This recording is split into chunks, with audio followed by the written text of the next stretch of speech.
여기는 로컬 트렌드 미디어 비로컬입니다.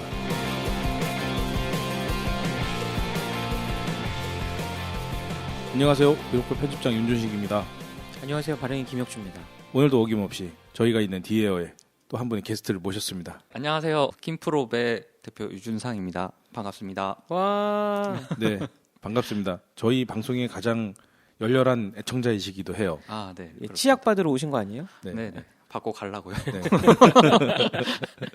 네. 네, 치약 댓글을 남기시면 치약을 드립니다라고 말씀을 드렸는데요. 치약을 달라고 요청을 당당하게 하신 분이십니다. 그래서 치약을 받으러 서울로 오셔라라는 건 핑계고, 네, 사실 오늘 다른 중요한 거래상 관련된 일 때문에 서울에 오셨는데요. 오시면 당연히 팟캐스트 녹음하셔야죠. 네. 네, 저희 마술을 벗어날 수 없습니다. 아, 네. 감사합니다. 불러주셔가지고. 네. 우리 유준상 대표님 계시는 곳이 대전이잖아요. 네네. 네. 바로 대전역 옆에 로컬에서 핫플레이스입니다. 소재동, 네. 관사촌. 네. 거기를 쫙 꿰고 계신 분이라는 그런 소문이 있어서요. 소재동에서 한 2017년부터 부동산 관련 일을 좀 해왔고요. 그래서 이제 소재동이 지금 핫플레이스로 뜨고 있는데 그 시작부터 처음부터 이제 그런 일들을 해서 약간 좀 네, 저도 배운 것도 많고 네, 관련된 이야기를 할 수 있을 것 같아서 또 그런 얘기 하러 왔습니다. 네. 저희가 3월에 이어서 4월도 공간에 관련된 이야기들을 하고 있는데요. 대전 소재동 같은 경우에는 1920년대, 30년대 조성된 그 오래된 원도심의 원도심이 이제 재개발되는 그런 상황에 이르게 된 거거든요. 제가 알기로는 대전 소재동이 네. 1920년대부터 거의 100년 동안 개발되어 온 곳으로 알고 있거든요. 네, 맞습니다. 그래서 그런 면에서 소재동의 도시재생이라는 거는 우리가 보통 생각해왔던 원도심 활성화와는 굉장히 다른 트랙일 거라는 생각이 드는 거예요. 네. 네. 그래서 소재동에 대한 내용들을 찾아봤는데 생각보다 소재동만 포커스를 맞춰서 정리하고 있는 자료가 그렇게 많지가 않았어요. 네, 맞아요. 대부분 단편적인 내용들이고요. 그리고 다큐 3일인가? 네. 예, 거기에서 소재동에 있는 이발소가 이렇게 네. 예, 이발소의 모습을 보여주면서 사람들이 이제 이발소로 소재동을 기억하는 분들이 많고요. 아, 그렇군요. 네, 그리고 지금 도시재생 되면서 이제 카페들이 늘어나니까 소재동 카페거리 네. 이렇게 알고 계시는 분들이 많은 것 같습니다. 네. 소재동 과연 어떤 곳인지 좀 설명을 좀 해주시면 좋겠습니다. 일단은 대전 얘기부터 좀 드려야 되겠는데요. 말씀하신 대로 대전이 이제 사실은 잘 모르시는데 이제 근대 형성된 도시예요. 실제적으로 대전역을 이제 건축하면서 그에 따라서 일본 사람들이 대전에 들어오게 되고 일본 사람들이 사실은 개발을 하게 되거든요. 물론 이게 이런 부분에 있어서는 어떤 분들은 이제 왜 대전이 근대 도시냐 이렇게 말씀하시는 분들도 있다고는 해요. 실제적으로 조선인도 당연히 살기는 살았겠죠. 예. 하지만 그만큼 도시를 형성할 만큼 인구수가 되지는 않았던 것 같고요. 실제적으로 이런 아까 말씀하셨던 대전이라든지 소재동에 대한 자료를 이미 아카이빙한 단체는 있었어요. 실제적으로 10년 전에 예. 그 단체를 말씀드려도 되나요? 되죠. 예. 네.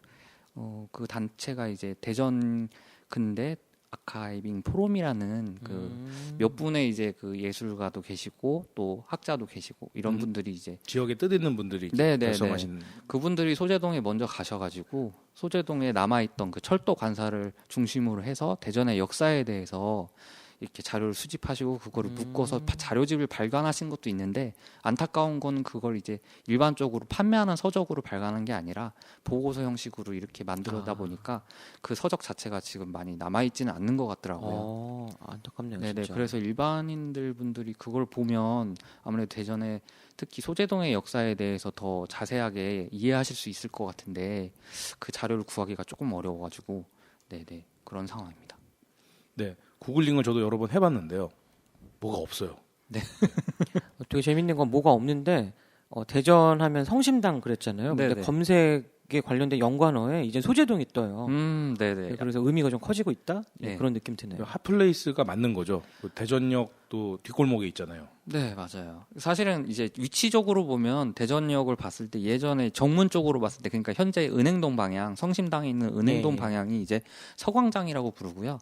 그리고 대전역의 뒤편 동구 쪽으로 얘기를 한다면 거기가 이제 동광장으로 저희가 그렇게 지금 부르고 있어요. 일반적으로 대전을 방문하시는 분들은 소재동 방향으로는 잘 안 나오시죠. 보통 예전에는 갈 일이 없었죠, 거기를. 예. 네네, 맞습니다. 근데 대전역에서 바라봤을 때 그냥 주차장만 있어가지고 네네네. 저 너머에 뭐가 있을까 이렇게 생각하고 이제 서쪽으로 이제 네네. 입정을 시작을 하곤 했었는데 네. 예, 소재동 한번 이제 유준상 대표님 한번 뵙는다고 소재동을 가다가 네. 좀 새로운 그런 경치를 봤다라고나 할까요? 깜짝 놀랐어요. 이런 곳이 있을 수 있나? 막 이런 네. 생각. 뭐 지금 한참 뭐 부수고 막 이러고 있다 보니까는 더 이제 이게 처음에 그 동광장 넘어갈 때 볼 때는 네. 좀 약간 불쾌감이 든다고나 할까 좀 으시시한 그런 느낌이 들었는데 네. 카페 거리를 들어가니까 또 달라지는 거. 네, 그렇습니다. 예, 여기도 인스타 맛집이 많구나, 막 이런 생각이 들면서. 네, 네, 네. 보통 그런 곳에는 분위기 있는 분들이 많이 오시죠.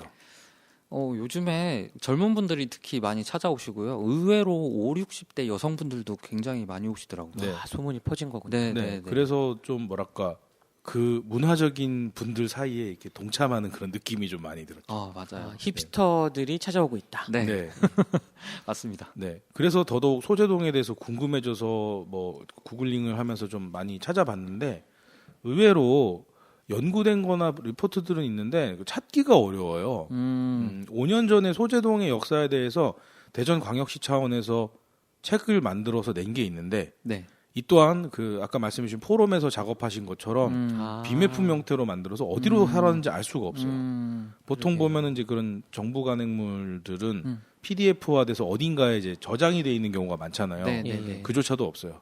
물론 여기서 제가 더 노력을 해서 대전시청 홍보과에 이제 문의를 해본다든가 그랬으면은 예. 추적이 좀 됐을 텐데 거기까지는 아직 못 해봤습니다. 어디 뭐 국회 도서관이나 이런 데 가야 되는 거 아니에요? 예, 뭐 그럴 수도 있겠죠. 그래서 소재동이 되게 그 힙하게 뜨고 있는 거에 비하면은 생각보다 알려져 있는 게 없다. 네, 이 정도일까요? 네.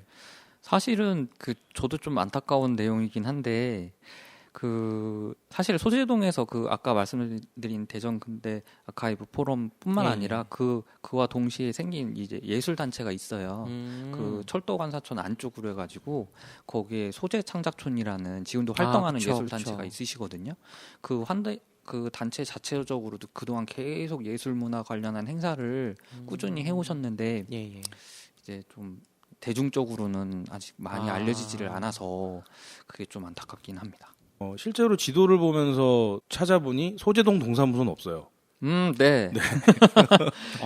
소재동 동사무소가 아니라 이제 중앙동 동사무소라고 바로 하천에 있어요. 이게 법정동, 뭐 행정동 이 차이인 거죠. 사실은 몇 개 이제 소재동하고 이제 주변에 신안동이라든지 이런 몇 개 동 정확한 건 아닌데 몇 개 동을 합쳐서 중앙동이라고 부르거든요. 그래서 그 중앙동 동사무소가 사실은 다른 데 있었어요. 예. 네, 다른 데 있다가 예전에 이제 소재동 쪽으로 옮겨온 건데, 네, 잘 모르시죠.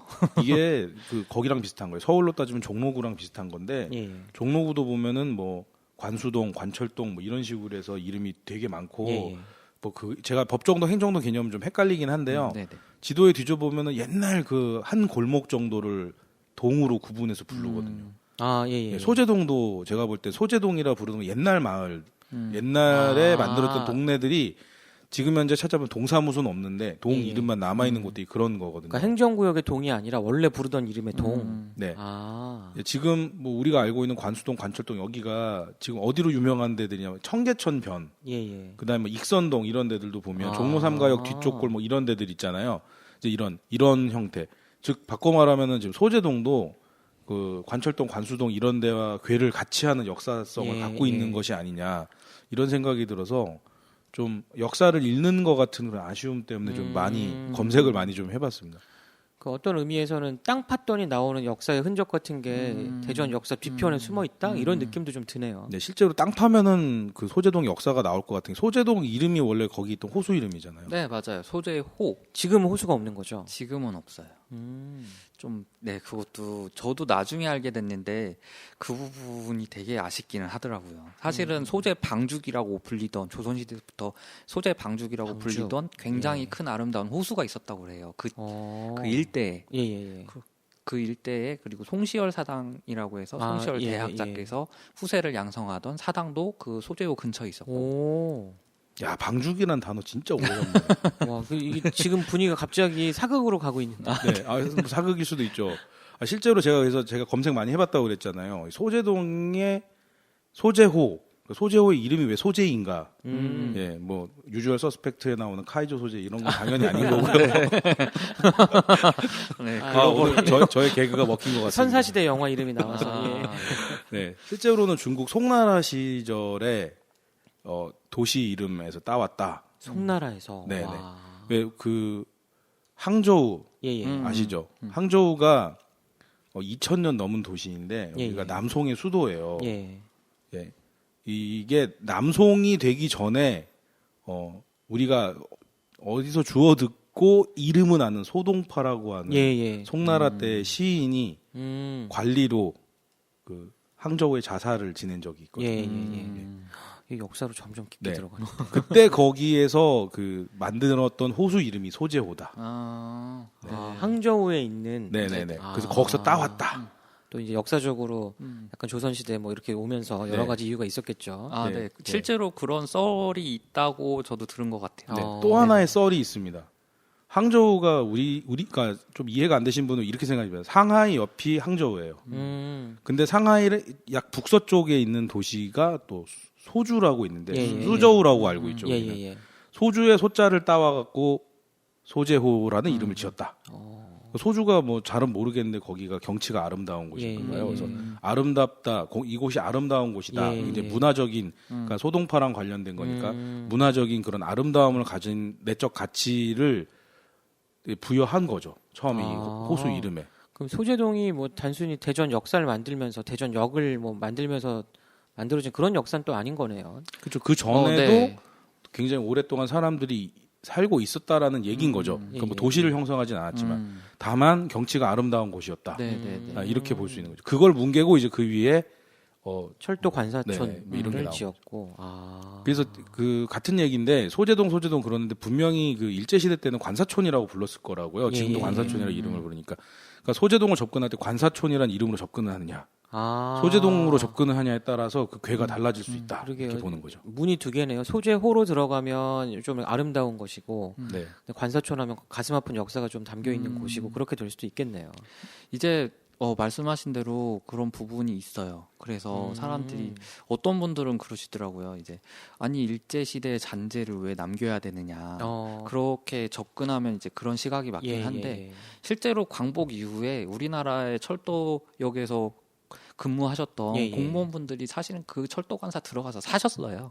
계속 사시다가 광복 이후에도 네, 쭉 네, 계속 네. 같이 계셨던. 네, 그러니까 한국 조선 사람들이 예, 이제 예. 일본 사람들이 지내던 관사에 조선 사람이 들어가서 살고 거기서 자식도 낳고 예, 예. 또 이렇게 뭐 배우자도 여의고 예, 이런 예, 식의 예, 예. 계속 삶의 순간들이 연속해서 이어져 오늘날까지 이어져 왔기 때문에 예, 예. 제 생각에는 뭐 좀 물론 가슴 아픈 역사긴 예, 하지만 예, 예. 그게 꼭 일본 사람들만의 역사는 아니다. 대한민국 철도의 역사가 쌓여 있는 곳 그렇게 네, 얘기해도 되겠네요. 그렇게도 볼 수 있는 거죠. 네. 철덕이 들으면 가슴이 막 뛸 얘긴데. 한편으로는 그렇게 따져보면 경부선의 가설과 함께 이제 발전된 곳이 이제 관사촌이기 때문에 네, 네, 네. 그 경부선이 놓였던 시절, 그러니까 1920년대, 예.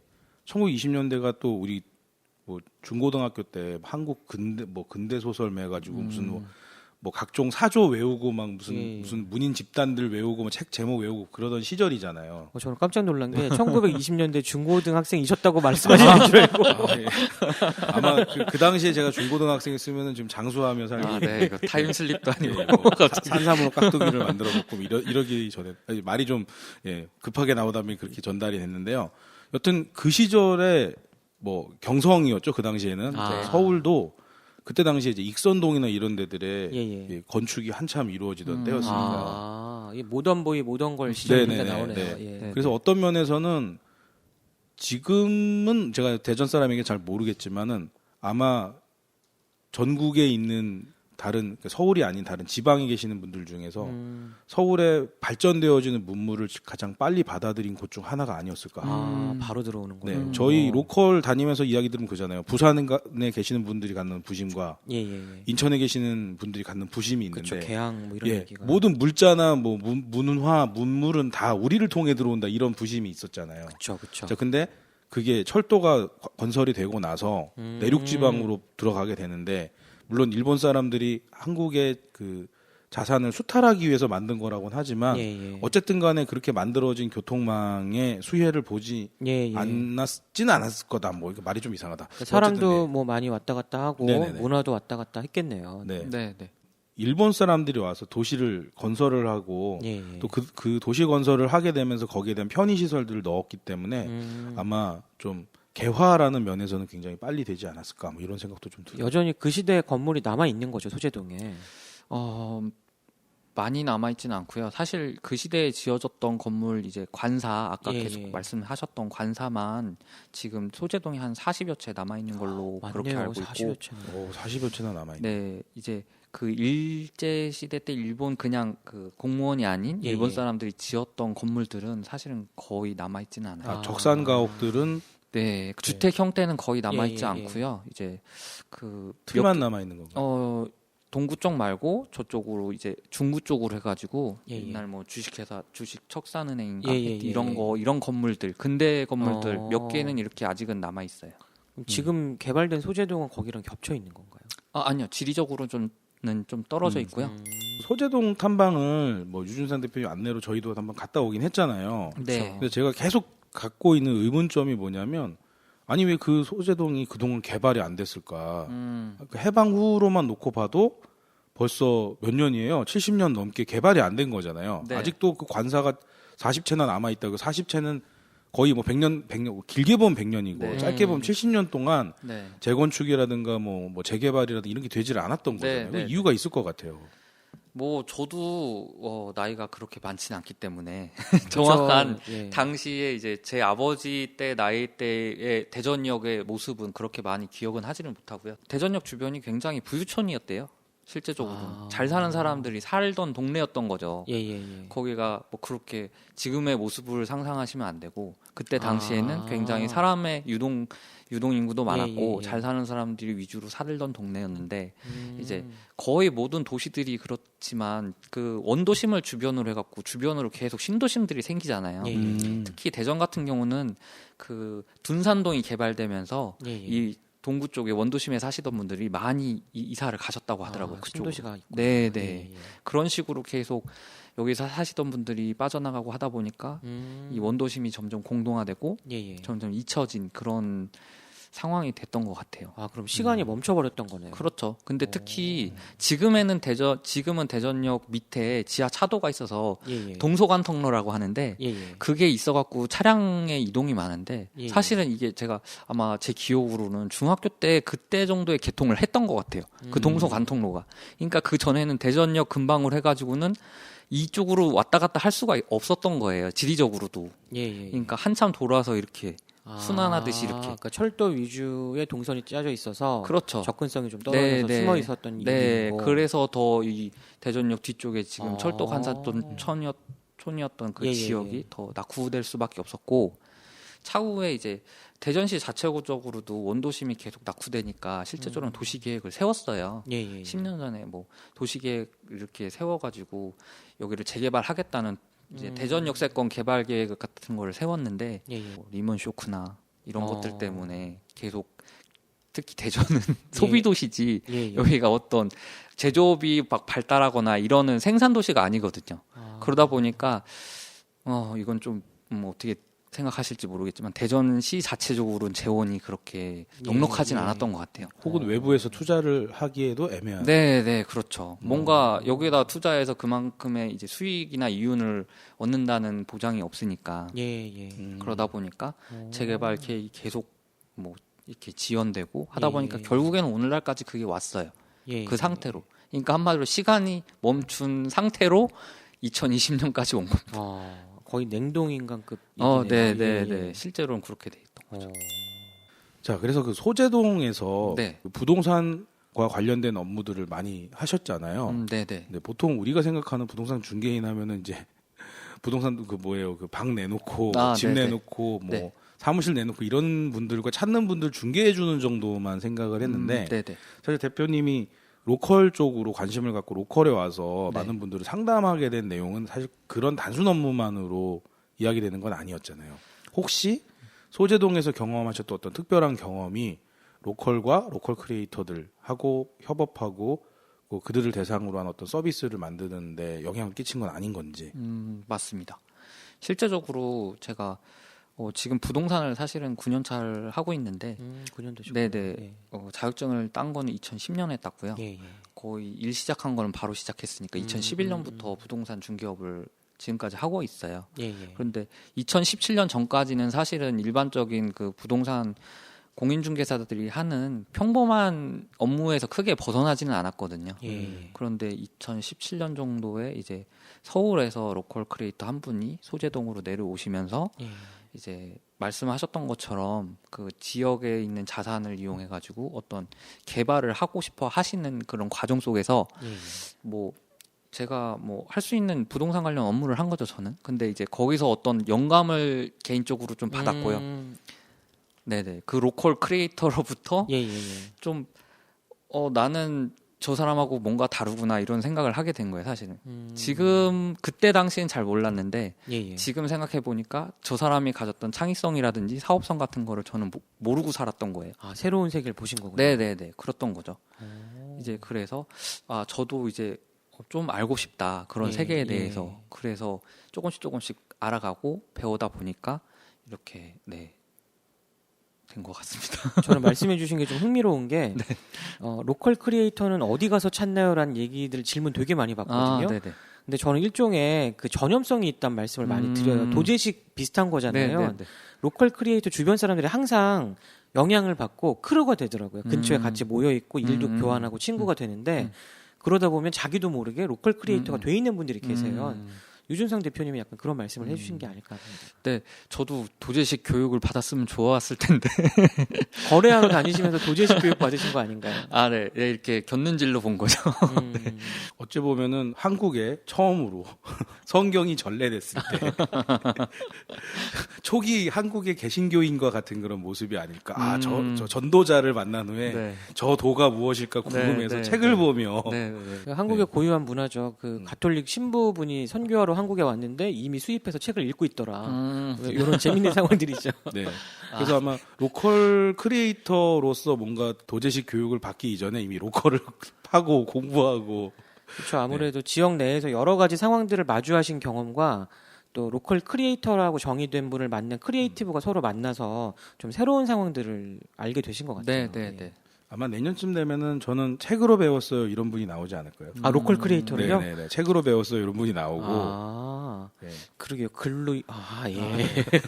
공부가 제일 쉬웠어요 뭐 이런 식으로 네, 빨리 책을 내셔야 될 것 같습니다. 유준상 대표님께서 책을 쓰시는 것도 의미가 있을 것 같습니다. 제가요. 네. 로컬 크리에이터 유준상만큼 3일 변한다. 네. 이야기가 좀 길어지고 있는데요. 뭐 항상 그렇다시피 저희 잠깐 휴식하고요.